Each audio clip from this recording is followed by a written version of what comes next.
होली के दिन जहां एक दूसरे को लोग रंग लगा रहे थे, खुशियां मना रहे थे, गुलाल लगा रहे थे, उन्हीं त्योहार के बीच में, उसी खुशियों के बीच में एक दर्दनाक ऐसी घटना घट जाती है जिसको सुनने के बाद लोग आश्चर्यचकित हो जाते हैं। दरअसल ये पूरी कहानी जो है देश की राजधानी दिल्ली के उत्तम नगर के जे कॉलोनी से निकल कर आई है, जहां पर एक छोटी सी बच्ची 10-12 साल की बच्ची होती है। वो अपने परिवार और रिश्तेदारों के साथ छत पर रंग खेल रही होती है। रंग एक गुब्बारे में भरकर उन लोगों को फेंक रही होती है, तभी वो गुब्बारा गलती से नीचे गिर जाता है, कॉलोनी के रोड पर चला जाता है। वहीं एक दूसरे समुदाय की एक महिला वहां से गुजर रही होती है, उसके ऊपर गुब्बारा गिरने से और उस पे से रंग निकलने से उस पर कुछ छींटे पड़ जाती हैं। इस बात से वो इतनी गुस्से में आ जाती है, वो अपने परिवार वालों को फ़ोन करके बुलाती है और कुछ रिश्तेदार को बुलाती है।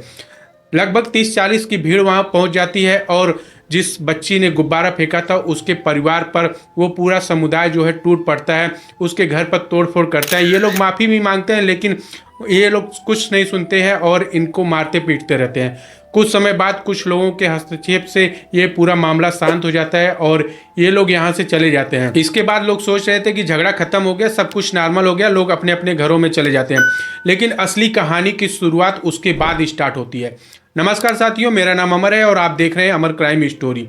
दरअसल ये पूरा मामला जो है देश की राजधानी दिल्ली और दिल्ली के उत्तम नगर के जे कॉलोनी से निकल कर आई है, जहां तरुण नाम का एक परिवार में एक लड़का होता है। उस परिवार में वो लड़का होनहार होता है, पढ़ाई लिखाई कर रहा होता है, जिम वगैरह भी जाता है और एक अच्छी नौकरी की तलाश में लगा रहता है कि उसके परिवार का जो है इकलौता बेटा है, नौकरी कर लेगा तो उसके परिवार का गुजर बसर अच्छा से चलने लगेगा। इसके बाद समय आता है 4 मार्च, होली का दिन।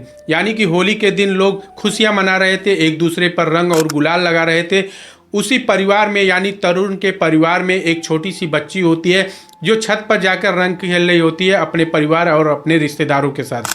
गलती से एक रंग भरा गुब्बारा जो है उसके हाथ से छूटता है और गली में जाकर गिरता है। तभी दूसरे समुदाय की एक महिला वहां से गुजर रही होती है, उसके ऊपर कुछ छींटे पड़ जाती है। इस छींटे से वो इतना आग बबूला हो जाती है कि वो अपने परिवार और अपने रिश्तेदारों को फ़ोन करके बुला लेती है। और तरुण का जो परिवार होता है इस मामले पर उसने हाथ पैर भी जोड़े, माफ़ी भी मांगी, लेकिन वो महिला कुछ भी सुनने के लिए तैयार नहीं थी। और उसके बाद इसके जो बुलाए पर लोग वहां पहुंचे थे, ये लोग उन पर हमला कर देते हैं, इनके साथ मारपीट करते हैं, इनके घर को तोड़फोड़ देते हैं। लेकिन कुछ लोगों के हस्तक्षेप से ये मामला सुलझ जाता है। उसके बाद ये लोग अपने अपने घर चले जाते हैं। यहाँ पर गौर करने बात यह है कि तरुण जो है वो उस दिन वहाँ पर घर पर नहीं था, अपने दोस्तों के साथ रंग खेलने गया था, होली खेलने गया था। उसके बाद जब रात को वो घर पर लौटता है तब गली के अंदर जैसे ही वो गाड़ी लेकर आता है, लगभग 10 से 12 लोग लाठी डंडों से लैस थे और उसको वहीं पर रुकवा लेते हैं। उससे पहले ये जो तरुण है उसका परिवार जो है ये लोग माफ़ी भी मांग चुके थे। ये लोग सोच रहे थे सब कुछ सही हो गया है। अब उसका जो बेटा है रात को 11 बजे आता है और जो इन्होंने घेर रखा था, इन्होंने पूरी प्लानिंग के साथ ये सारा जो है सिस्टम बना रखा था। सबके घर के जो मेन डोर होते हैं उसको बाहर से इन्होंने लॉक कर दिया था कि इस बीच कोई आकर तरुण को बचा ना पाए।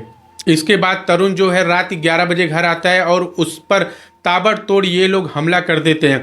उसको बचने का मौका भी नहीं देते हैं, उसको इतनी बुरी तरह से पीटते हैं, तब तक पीटते रहते हैं जब तक इनको सुनिश्चित नहीं हो जाता कि ये अब दम तोड़ देगा। इसके बाद ये लोग वहाँ से निकल जाते हैं। चूँकि सबके घर के बाहर का दरवाज़ा इन्होंने लॉक कर दिया था, कोई बचाने के लिए भी नहीं आ पाया वहाँ पे। कुछ समय बाद लोग वहाँ पर धीरे धीरे एक दूसरे को इन्फॉर्मेशन देते हैं, उसके बाद वहाँ पहुँचते हैं। तब तक तरुण एकदम बुरी तरह से चोटिल हो चुका था। उसको आनन फानन में हॉस्पिटल लेकर जाया जाता है, भर्ती कराया जाता है, लेकिन वहाँ डॉक्टरों ने उसको मृत घोषित कर दिया था। अब ये पूरा जो मामला है तूल पकड़ लेता है और उसके बाद अब जो कहानी निकल कर आई है कि इसमें लगभग 14 लोगों की यहाँ पर गिरफ्तारी होती है, जिसमें से 2 नाबालिग और कुछ महिलाएं भी यहाँ पर शामिल थी उसकी हत्या में। ये सारा मामला होली के दिन होता है। होली में किसी का परिवार जो है खुशियाँ मना रहा होता है, लेकिन उस परिवार पर एक ऐसा ग्रहण लग जाता है जिससे उस घर का चिराग जो है बुझ जाता है। अब उस घर में शायद ज़िंदगी में कभी होली खेला जाए। इस प्रेम भरे त्यौहार में एक ऐसा जो है नफरत पैदा हो जाता है जिसकी कल्पना भी नहीं की जा सकती। इस तरह की कहानी और वीडियो आपको पसंद आए तो वीडियो को लाइक और चैनल को सब्सक्राइब जरूर करें।